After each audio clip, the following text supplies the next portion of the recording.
మన Varahi sales grand festive celebrations ప్రతి 10,000 రూపాయల కొనుగోలుపై ఒక బంగారు నాణెం ఉచితం. ఈ ఆఫర్ జనవరి 15 వరకు మాత్రమే. హాయ్ హలో నమస్తే, నేను మీ anchor Shiva. Welcome to iDream media. ఈరోజు మన ముందున్న గెస్ట్ యాక్టర్ ప్రగతి గారు ఉన్నారు.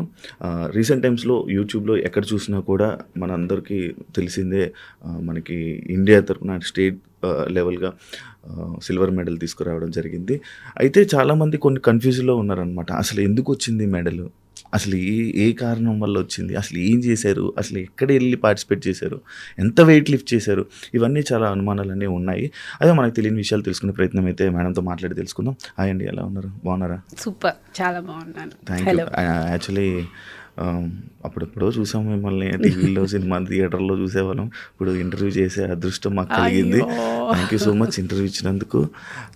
And congratulations. Thank you so much. Actually social మీడియాలో, యూట్యూబ్ షార్ట్స్లో కానీ, ఇన్స్టాగ్రామ్లో కానీ ఎక్కడ చూసినా లైక్ మీకు ఫస్ట్ ఎయిర్పోర్ట్ నుంచి వస్తున్నప్పుడు వీళ్ళు మిమ్మల్ని రిసీవ్ చేసుకున్నప్పుడు కానీ, మీ బ్యానర్స్ కానీ అవన్నీ చూసినప్పుడు మెడల్ వచ్చింది, ఎందుకు వచ్చింది, ఏం చేశారు అని కన్ఫ్యూజ్లో ఉన్నారు. అది తెలుసుకోవడానికి చాలామంది ట్రై చేశారు కూడా. కొన్ని చోట్ల పర్టికులర్ కొన్ని నీట్గా ఉన్నాయి, కొన్ని దగ్గర లేవు.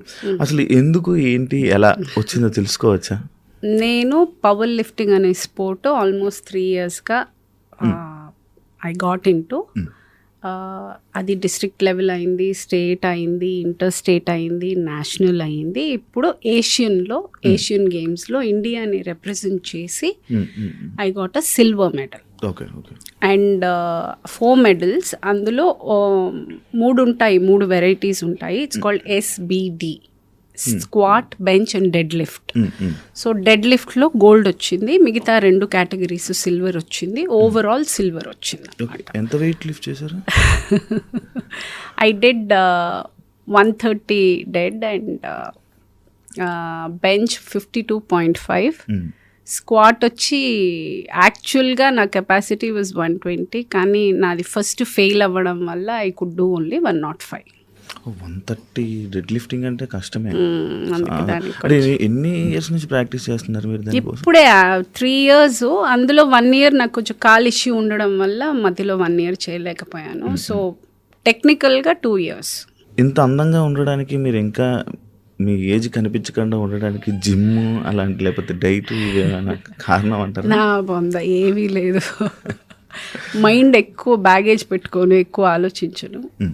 I'm a very happy person and I don't know, అది maybe that could be one of the reason. And అమ్మ నాన్న ఇచ్చిన అందం అయి ఉండొచ్చు, హెరిడిటరీ. అవును, అదే చెప్పుకోవచ్చు. మీరు ఇంకా అంటే లైక్ ప్రగతి గారు అంటే తెలియదు లేదు, అందరికీ తెలుసు. అంటే మంచి ఫెమిలియరే, అందరికీ బాగా పరిచయం ఉన్నారు. కానీ సినిమాల్లో అవకాశం రాకపోవడానికి, గ్యాప్ రావడానికి కారణం ఏంటో తెలుసుకోవచ్చా? మొనాటనీ అయ్యిందని నా ఫీలింగ్. ఎక్కడో అదే క్యారెక్టర్. ఇప్పుడు ప్రగతి అనగానే మీకు అందరికీ ఫస్ట్ గుర్తొచ్చేది నా soft natured, very innocent mother and comedy, ఇవే. సో ఎక్కడో అక్కడికి పరిమితం అయిపోయాను నేను, పరిమితం చేశారు నన్ను. సో దాంతో ఏమవుతుందనంటే మళ్ళీ అదే చేయడం, ఇంకొకసారి మళ్ళీ అదే చేయాలంటే నేను రిపీట్ అవుతుంది, చాలా రిపీట్ అయ్యింది. సో అది అయి ఉంటుందని నా ఫీలింగు. అండ్ వాళ్ళు ఇచ్చే క్యారెక్టర్స్ నాకు పెద్ద ఇంట్రెస్టింగ్ అనిపించకపోవడం.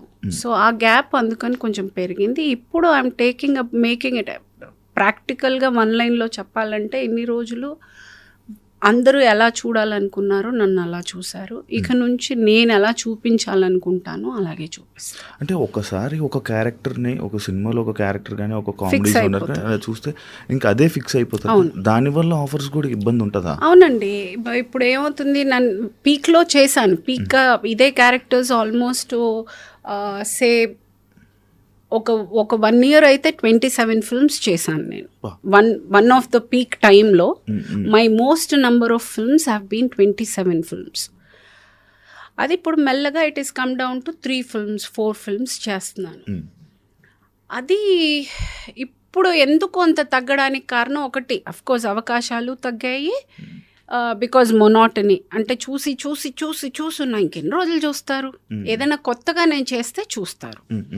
సో ఇప్పుడు నేను కొత్తగా ఇది చేశాను కాబట్టి మీడియా అటెన్షన్ అంతా వచ్చింది. అలాగే సినిమాలో కూడా నేను ఏదైనా కొత్తగా చేస్తే చూస్తారు. అది నేను మెంటల్గా నాకు అర్థమైన కాన్సెప్ట్ అదే. ఓకే. ఇప్పుడు I have to do something different if I have to get back to the race. So I felt నేను వచ్చి చాలా మంచి ఆర్టిస్ట్ని అని. ఆబ్వియస్గా మీరందరూ ఆ స్లాట్లో నన్ను ఫిక్స్ చేశారు, నేను అంత 100% నేను న్యాయం చేయగలిగాను కాబట్టి మీ అందరికీ నచ్చింది కాబట్టి 2 సార్లు నంది అవార్డు వచ్చింది. 90% of my films have been blockbusters. నా క్యారెక్టర్స్కి చాలా రికగ్నిషన్ వచ్చింది. సో ఎక్కడో నేను న్యాయం అయితే చేశాను. కాకపోతే నేను దీనికే అని వాళ్ళు పరిమితం అయ్యారు.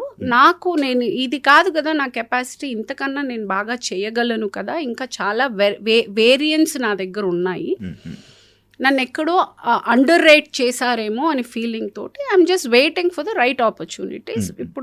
ఇప్పుడు I just started with a Tamil film. అందులో మన జయం రవి గారు, ఎస్జే సూర్య ఆయన, అండ్ దెన్ మన అర్జున్ అశోక్ అని 3 హీరోలు, మలయాళం హీరో అబ్బాయి. సో ఈ 3 హీరోలు and I'm playing the negative role in the film. So ఇప్పుడు I'm just started to doing నాకు నచ్చినట్టు I'm able to pick the characters. ఇప్పుడు I can say it's just the beginning.